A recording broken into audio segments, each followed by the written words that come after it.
Today we will do subject, predicate or finite verbs and infinitives अब finite और infinitives का मैं आपको थोड़ा सा आइडिया दूं। सब्जेक्ट क्या होता है? Oh my God, this is not writing. Okay, I should put it here. Subject. What is a subject? He, she, it, जिसके ऊपर काम हो रहा होता है, जो काम करता है, और उसको कहते हैं सब्जेक्ट। और जिसके ऊपर काम होता है उसको, पूरा जो बाकी सेंटेंस होता है उसको प्रेडिकेट कहते हैं। क्या कहते हैं? Predicate. For example, birds are flying in the sky. Birds जो है वो, बर्ड्स सब्जेक्ट है, आर फ्लाइंग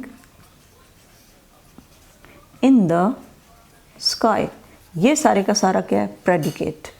और तीसरा हमने क्या पढ़ा? Predicate, finite verbs. ये मैं आपको आगे बताती हूँ, फाइनाइट और इनफाइनाइट। फाइनाइट का वैसे मतलब होता है फिनिट कहते हैं, फिनिट, और इनफाइनाइट भी कई लोग कहते हैं, but it is more correct कि फिनिट कहा जाए। तो फिनिट क्या होता है? जो फिनिश हो जाती है चीज़। और इनफिनिट क्या होता है?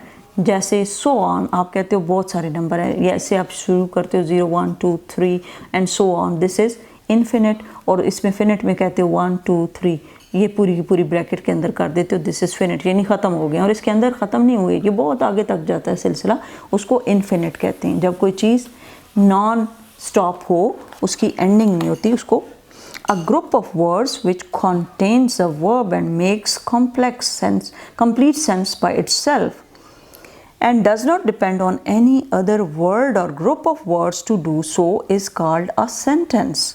इसको क्या कहते हैं? सेंटेंस। और इसकी डेफिनेशन को आपने पक्का याद रखना है। You will revise it again and again and memorise it by heart, learn it by heart. I will say many things because you have to do a lot of practice for this, because when you will know about definition, of course you will get to know all the other things. Now I will give you more time on this lecture, because a group of words which contains a verb and makes complete sense, पूरी sense बन रही होती है उस sentence की, तो उसको क्या कहते हैं? वर्ब होता है। जैसे करना, कोई चीज़ करना, राइट करना, स्विम करना, रन करना, तो उसके अंदर कंप्लीट सेंस बन रही हो by itself and does not depend on any other word, और उसको किसी और वर्ड के ऊपर डिपेंड ना करना पड़े, और groups of words to do so is called a sentence. अब क्या है? Each of the following groups of words is a sentence. Birds are flying in the sky, birds is a subject, are flying in the sky is the predicate. Where does he live? He is the subject, और where does live का क्या है? predicate. अब क्या? what is your name? your जो है वो subject हो गया, जिसके ऊपर जिसकी बात कर रहे हैं, और what is name is predicate. sit on the bench there, यानी आप किसी को इशारा कर रहे हो कि तुम इधर बैठ जाओ, sit on the bench here, there. you are not using you are not using you, but you are pointing, you are pointing, not using the word you. लेकिन यहाँ पे सब्जेक्ट यू ही होगा, because you are not taking this name. अब आगे क्या है? How, ये हो गया, how beautiful is the music, how beautiful is the music, और म्यूज़िक क्या हो गया? सब्जेक्ट, और how beautiful is the predicate. Subject and predicate. As you can see in a sentence, we speak about somebody or something that is we have a subject to talk about. जिसके बारे में हम बात करते हैं उसको subject कहते हैं।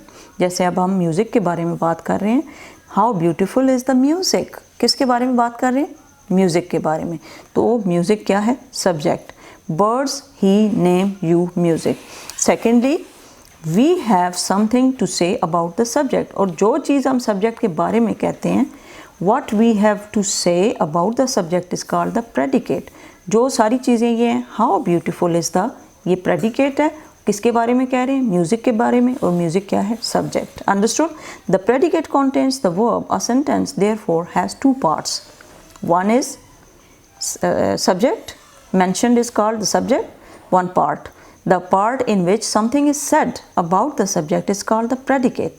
Now whenever something is said about the subject is called the predicate. वो तो आपको मैंने पहले ही बता दिया. In a sentence the subject usually comes before the predicate. और ज़्यादातर क्या होता है कि सब्जेक्ट पहले आ जाता है प्रेडिकेट से. But in some sentences like B, C and E, the predicate or a part of it may come before the subject. Now you are seeing that some of the parts is coming before the subject. Most of the time the subjects come first and then the predicate comes, but in few sentences like B example, like C example and like E example, we are seeing the predicate comes first and the subject comes after the predicate, may come after the predicate. Okay, the predicate or part of it may come before the subject.